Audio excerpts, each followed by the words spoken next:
to turn it over to Director Sturdivant. I'll allow you to do the introductions. You can walk us through your budget. The floor is yours. Okay, good evening, Budget Chair Vercher and all the other members of the council here today. I want to thank you all for inviting us to come in and talk about our budget this evening. I'm Mark Sturdivant, the Director of Public Works. I'd also like to take a moment to acknowledge the other people from Public Works we have here in attendance. First, we have Assistant Director Sharon Smith is on my left, and Deputy Director Sharon Wallstrom is on my right. We never know what questions you're going to ask, and we've got such a broad department that we just kind of bring everyone. So we also have Philip Jones from Operations, Jeff Hammond from Traffic, Courtney Stone from Communications. We have Kristen Cumrow also in Finance, Billy Fields at Transportation Licensing, Devin Doyle in Development, Katrina Jones from Capital Projects, Charles Bodie from HR, Stacy Jones from Hub Nashville, and Rick Kirkpatrick from Permits. So we ought to be able to find an answer. Let me begin with the hope that you'll support the mayor's commitment to funding the Metro employees' cost of living adjustments. Public Works employees are literally working night and day to help ensure the ability to safely travel Nashville's roads, sidewalks, bridges, and bikeways. As you know, they also collect trash, recycling, brush, storm debris. We salt roads, we fix potholes, provide traffic calming, clean downtown, install and repair signs and signals, and that's just a few of the things that our employees do. They deserve to be rewarded, and they work hard. They're great people, so we hope that you'll keep them in mind. It seems that in Nashville every year, it's busier than the last. Last year, 2018 was no exception. Here's a few of the things that we worked on. We received accreditation from the American Public Works Association. This was a big accomplishment for us. Our staff worked really hard to draft and review all the practices and procedures, and then endured a rigorous evaluation process. And ultimately, this accreditation signifies that our employees in our department have received acknowledgement from the National Public Works Organization that they're professionals in their field. Last year, we also received the remaining funding for the Urban Services District annexation in Councilmember Van Rees, Pridemore, and Anthony Davis's district. We installed 977 streetlights and began providing trash and recycling for over 6,700 residents. We've paved more than 240 lane miles last year. We issued over 36,000 right-of-way permits. It's a big number. We filled nearly 43,000 potholes, also a big number. And we assisted with 607 community cleanups, which is a really big number. So 2 years ago, we began working closely with Metro ITS and the mayor's office to launch Hub Nashville, which is a one-stop shop for all Metro service requests, and not surprisingly, making it easier to reach out to government has led to far more residents actually reaching out to us. Consider that in 2018, we received just under 7,000 requests in February, and then this year, a year later in February, we received just under 12,000, which is a 5,000 request increase. 85 in just 1 month. 85% of those requests are for Public Works. So for this year's budget, for the mayor's budget, we received 2 key improvements. The first is we get 2 new office support specialists for Hub Nashville, and this recognizes the growth and popularity of that program and will allow it to continue to expand. The second is 14 additional equipment operators for our curbside recycling program, which will get us to every other week service, which is, I know that's something that a lot of Nashvillians have wanted. This essentially doubles the recycling program, and we have Sharon Smith here today if you have specific questions on that program. For this budget for Public Works, we consider this status quo or continuation budget, and we were advised that that was the plan at the beginning of this process, so this doesn't come as a surprise to us. We understand the budget priorities of the mayor and the financial condition of the city. Our expectations for funding are in line with those priorities. As many of you know, in the last year, we've been through an extensive audit related to our contracting and capital programs, which has resulted in significant changes and improvements in our internal processes. The audit process has also resulted in quite a bit of discussion about reducing our reliance on private contractors and replacing them with Public Works full-time employees. Let me state emphatically that we always want more full-time employees doing the work of the city and the Public Works Department, and we hope that those positions will be allocated and funded in future budgets. To this end, we're going to conduct a staffing and position study later this year to start to identify the opportunities to internalize those tasks and jobs that are now done by outside vendors. So, Chair, those are my remarks, and we'll turn it back over to you. Thank you so much, Director. Councilman Cooper. Thank you, Chair. Very quickly, and thank you all in the department for everything that you do. It is so great. Council people have asked me to ask a couple of questions. If you would just comment on these synchronizing traffic lights. Where are we? How is that rolling out? What does that look like? We went through a full, I think we did 700. We synchronized about 700 lights. I think that was 2 years ago, and that was completed. So, and that's 700 out of how many possible lights? 700 of 850. Of 850 eligible. So almost all traffic lights in Nashville are currently synchronized in a flexible mode. I mean, it adjusts to traffic, or it's to each other. You want to get that one, Jeff? Yeah, This is Jeff Hammond. Thank you. These are not what we call adaptive or traffic modified signal synchronization. This is more of a standard time-based synchronization. So we have all new controllers practically on those 750 intersections, as well as new timings, the new timing plans. We advocate those be updated every 3 to 5 years, and that was last done in 2016. We are entering our third phase currently, and that'll be the remaining 150 intersections in some of the more outlying areas. Appreciate it. A second quick question, maintenance of landscape. Where is that budget item in next year's budget? Where do we have that? We don't currently have a maintenance of landscaping line. Okay. A lot of the projects that were done under capital, the contractors that performed that capital project are responsible for maintaining the landscaping for 3 years as it takes plants time to grow, and they're responsible for replacing anything that doesn't hold on for that time period. Trimming and mowing and all of that basic service, which would be operating budget, is that line going up, or is that staying flat or coming down? The cost is going up, and we are doing as much of that in-house as we can. We've also contracted, we've been working with the Downtown Partnership. Part of the revenue that they're bringing in from the library garage is being used to also perform some of this maintenance. Maintenance For downtown, for the downtown looped for area, downtown. yes. I'm almost certain this council member was asking about non-downtown areas of Nashville. Thank you. But that maintenance budget is flat at kind of what percentage of your spending? That I don't know. I'd have Okay. to go back and look at that. Appreciate it. And third, quick question. I know there's a lot of interest. The increase in the special purpose fund fees and charges, I guess going from 14 million to 18 million, what is that coming from? Can you give me a specific page that you're looking at?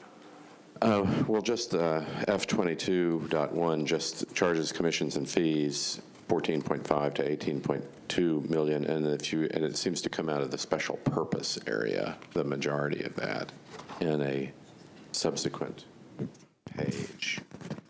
And I didn't know if you all were, what charges, commissions, or fees were going up? In the special purpose fund, the vast majority of that increase, part of it is the sidewalk in lieu fees. have gone up. We've seen an increase in the payments, and that's $1 million worth. Okay. The other thing that has gone up is the downtown partnership revenue has increased by over $200,000 because of the 2 extra levels, 2 to 3 extra levels that were put on the library garage. So their projection has gone up. And we got an additional amount of money from the solid waste rebate grant. That was an increase of $5,300, but the largest number there is $2.9 million, and that is money that will come to us if the parking contract pulls through. Once we finish the capital work on the parking, then you'll have increased revenues from that parking.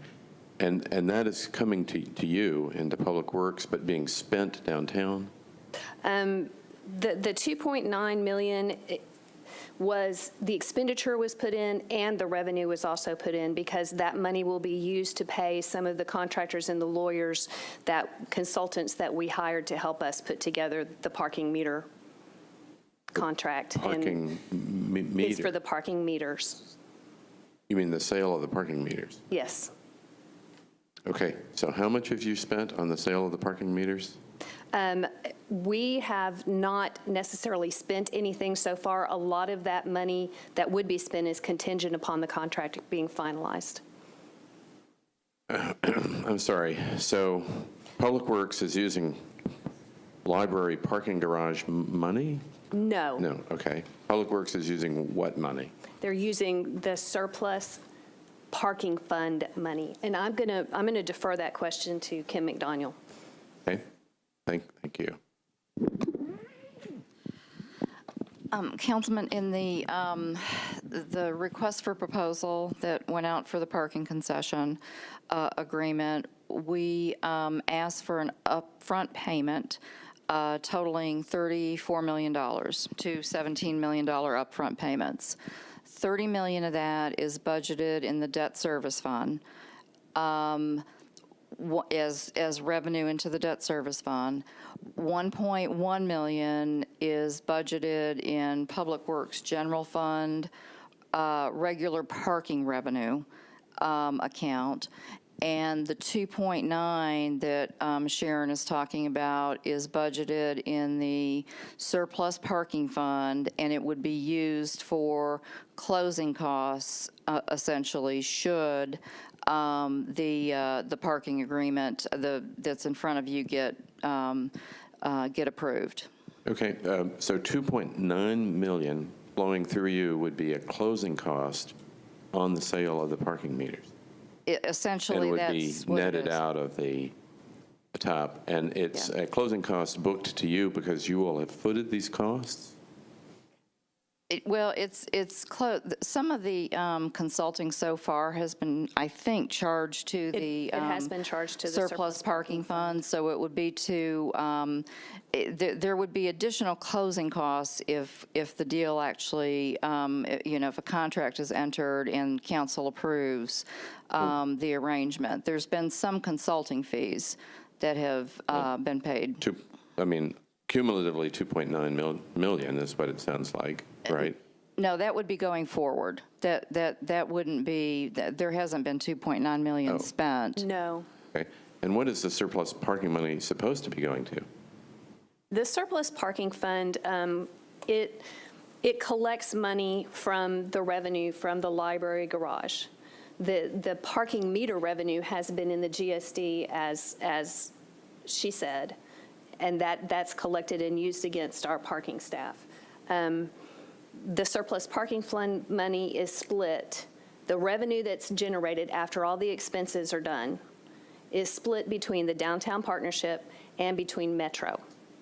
So the Metro's portion of that money can be used per contract on anything Metro-wide.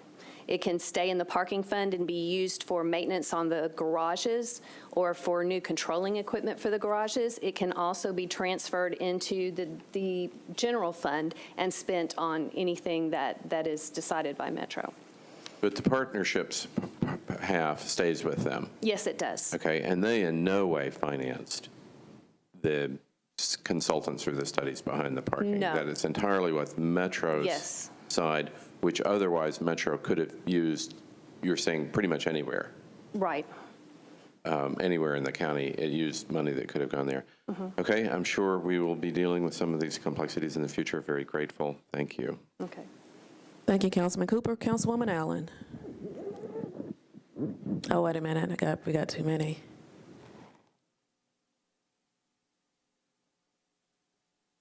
There you go. Thank you, Madam Chair. First of all, I want to say big shout out for Hub. That has worked so well in my neighborhood. Stacy is my hero.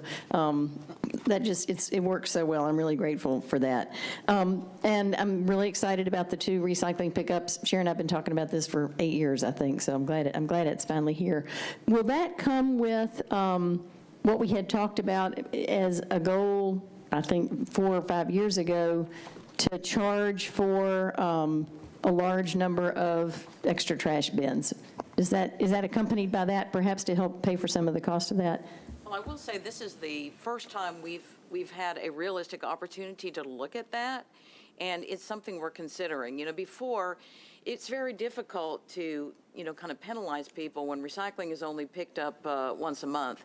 But now that it will be more frequent, that's something that we absolutely want to look at. Great, so that'll make it easier for people to divert things from their own trash cans, and hopefully they can reduce that. So I hope we can think about that incentive for them. And then, Mark, you had mentioned streetlights, which is something that has been an interest of mine just because I'm interested in dark skies. Do we just end up keeping the arrangement we've had with NES, and is there still talk of changes there, or where are we in that process? We're under the current arrangement that we have. And Okay. we'd like to talk more about some things that we've talked about in the past, but it's just a funding and priority thing, and it's kind of moved down the list some.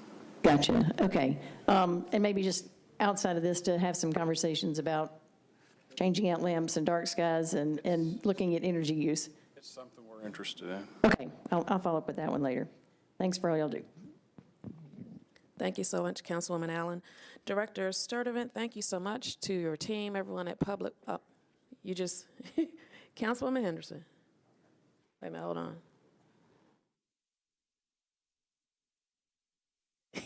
Hold on.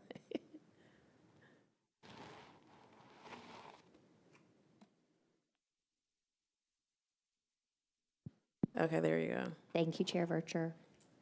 I wanted to follow up, Director Sturdivant, you mentioned a staffing study coming up this year. Is that funded as a specific line item? It's funded in, it's, Direct, you're going to pull your microphone closer. They're telling me they can't hear you. all right, Yeah. I'm sorry. It's not in our budget. Is that the finance? If you look on page 13 of the ordinance, under the General Government Administration, there is a line item there, staffing studies for public safety, public works, and others, and it's a $250,000 line item. And then have you all estimated the cost to you specifically, because it's public works and others? I just want to make sure that you all have the ability to conduct that this year as soon as possible. We haven't done any work on estimating the cost yet. Okay, so that's just a kind of a lump number. May I ask finance, what is the typical cost for a staffing study for a department the size of Public Works? And then I guess I would ask also, Director Sturdivant alluded to that earlier, some of the scrutiny about the use of contractors embedded to the department. And I know Director Sturdivant spoke to that in his budget hearing with the mayor, and the mayor alluded to in coming years the desire to bring some of that back in-house. But in speaking with Director Lodex O'Neill, and we looked at kind of the audit function, Metro doesn't really have like a performance audit function. And so while, staffing studies, I would assert and hope perhaps it's kind of staffing and, performance audit. So I just want to make sure that the administration has the commitment to that, and there's appropriate funding to address it, just everything, everything that needs to be addressed. So could you speak to that? Yes, ma'am. It has been a while since we've done a staffing study, but what our collective recollection was is that it was somewhere in the neighborhood of $50,000 to $75,000 when we've done it in the past. So we're, looking for public work, to do one for public works and for public safety. And then we also have a separate item in here to do a performance audit associated with kind of our real estate from real estate to real estate management. And I believe we put, of course, on a 200, yeah, okay, I couldn't find it, but it's 200,000 to do that performance audit. To your point, it's been a while since we've done performance audits. Okay, so the performance audit for Public Works would be $200,000. The staffing study, I guess I'm a little confused. Oh, I'm sorry. I may have been confusing. The performance audit is related to real estate management. And I understood that, but Okay. I did not, so that's applicable in part to Public Works? No, or- ma'am. No. Okay.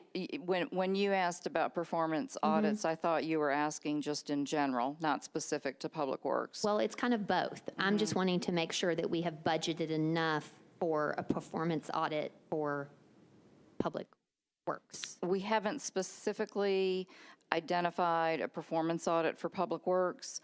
To the extent that the council approves this budget, what we would do is, move forward with RFPs for these studies and for the audit, and go from there. Okay, and then I guess I would ask too, Director Sturdivant, just internal to your department, you and I have spoken several times over the last couple of years as it related to, sidewalk delivery, traffic calming, all kinds of things that I would assert are kind of bread and butter city stuff that we can be doing more of rather than contracting to do. Ms. Wallstrom, we sat down one time kind of in an ideal world, if you had a clean slate, how would you, build out your Public Works Department to deliver what citizens want and we need, right? So I know in any particular budget process when it's just, it needs to be a status quo year, I feel like, this council has been pushing on you guys a little bit, to make that traffic calming program better and more robust and internally managed, and I appreciate seeing that. I don't actually really see that reflected in your budget. You don't show that you've added an engineer, and I don't know if that was just sort of a transference there. The gentleman, I guess Mr.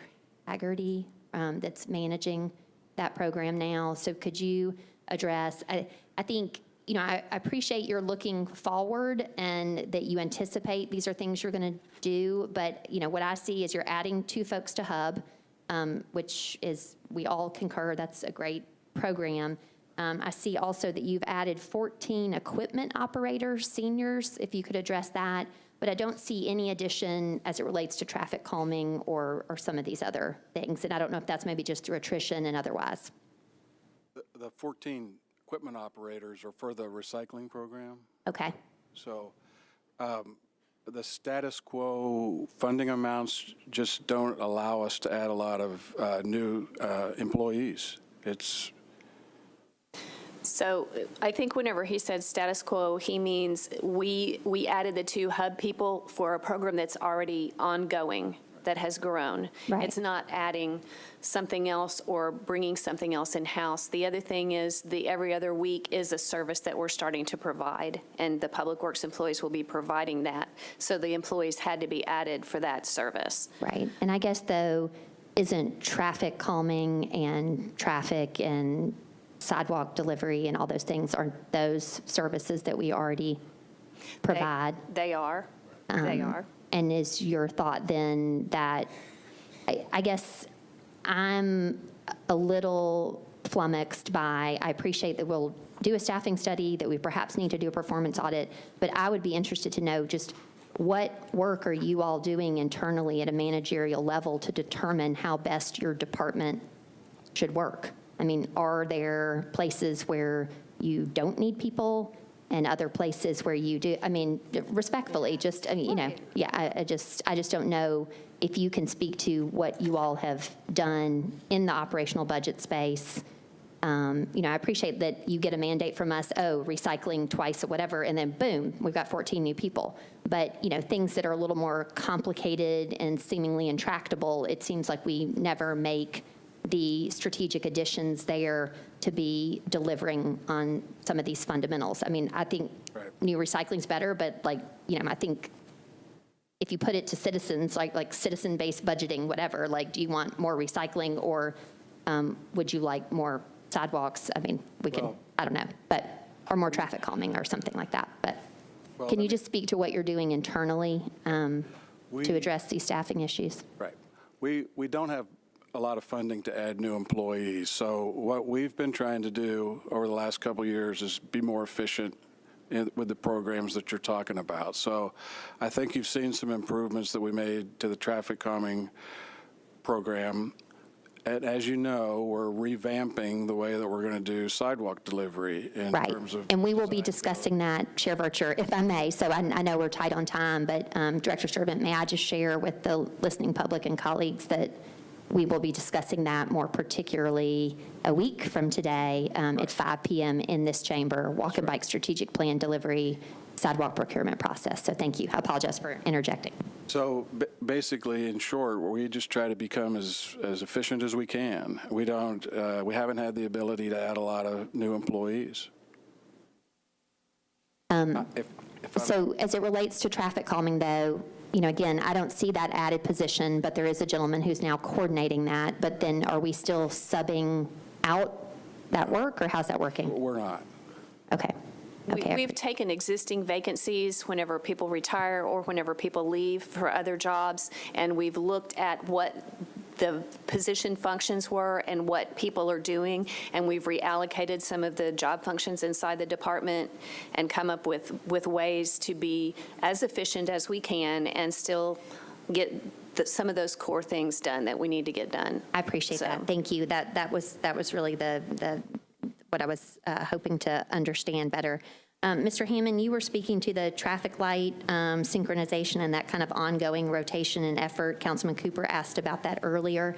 I think there tends to be some misunderstanding in the community because there was a lot of talk about kind of intelligent synchronization, and I know we had a partnership early in this term with like the city of Brentwood in the Old Hickory Boulevard corridor where we were transitioning from like old dial-up technology to more kind of adaptive, I guess you referred to that too. But so I appreciate that these are on a rotation, but what percentage of them are adaptive new technology versus just what we've always done on a rotation of synchronizing the lights with the old dial-up type approach? Metro currently has no adaptive system in place now. Adaptive depends largely on video detection. So this is the sensors that tell the signal if a car is present or not. To deploy a large number of video detection, that in turn requires a very high bandwidth that is supplied by fiber optic. Most of our corridors do not have fiber optic, and so it becomes a snowball effect of one thing needs another for it to work well. So that's one of our issues with adaptive. A second, and obviously we've looked at this and continue to look at various technologies that are coming out. Another issue is that adaptive works very well where traffic patterns change over time and things that, you know, we can't really predict. Most of our corridors are very predictable, and most of our corridors are already over or at capacity. And so there's not a lot of additional capacity for an intelligent traffic signal system to play with, to find time and to reallocate to the movements that need them most. So we do continue to look at those things. We've just not found a good use for adaptive yet. Okay, so when citizens ask us as council members, like I'll speak to Councilman Pulley's district, something that's a big traffic generator, like say the Mall at Green Hills, right? So when it's Christmas time, they have more traffic. When it's Saturday, they have more traffic. It's different in the summer because Hillsborough High School is out of session.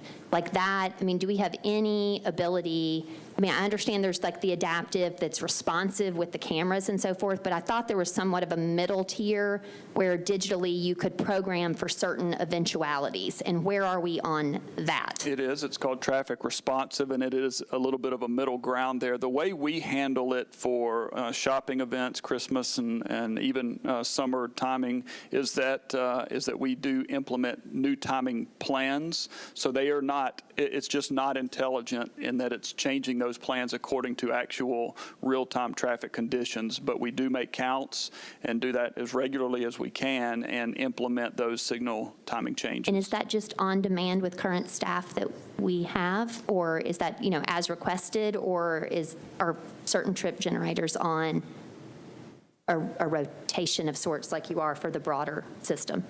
Generally on a rotation. That's where if we can do it every 3 to 5 years, we feel like that is adequate. That's kind of an industry standard. As things are growing in Nashville, it certainly wouldn't hurt to be able to do that more often in certain parts of the city. Shopping and Christmas times are more predictable, so we do know when those are coming and roughly what those traffic volumes are, and so we deploy those at that given time of the year. Okay, I appreciate that. And then Chair Vercher, if I may, last question. Ms. Wallstrom, you spoke to the maintenance of landscaping and that a lot of these kind of newer capital projects that were complete streets that had trees and so forth are still under kind of contract maintenance. And those are, you know, this contract over here, that contract over here, and all those contracts have to be managed. From a performance perspective, though, once the replacement and the maintenance that came with the capital project as bid goes away, how are we addressing that from a staffing and maintenance perspective? Actually, on the complete streets, after the contract period is done, we partner with Metro Parks, and they help us with the landscaping on those streets. Okay, so that's typically what's happening downtown and all. So we know that that's kind of not an ideal situation. So I think, do you feel like in time is that sustainable? Would absolutely like to have more funding to have a more robust program, and I think Water Services would also agree. You know, they have been doing a lot of work on the on trees. Right. So when the budget allows, I can guarantee you will see a request for more money going to tree and landscape maintenance. Great, I appreciate that. Thank you. Councilman Syracuse.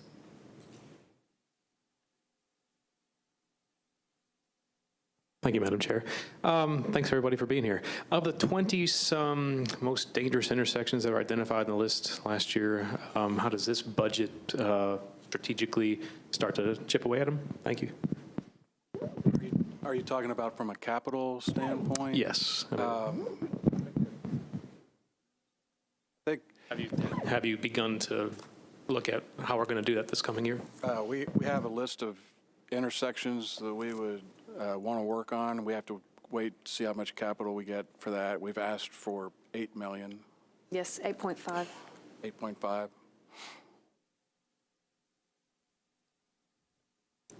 That's it, Councilman Syracuse?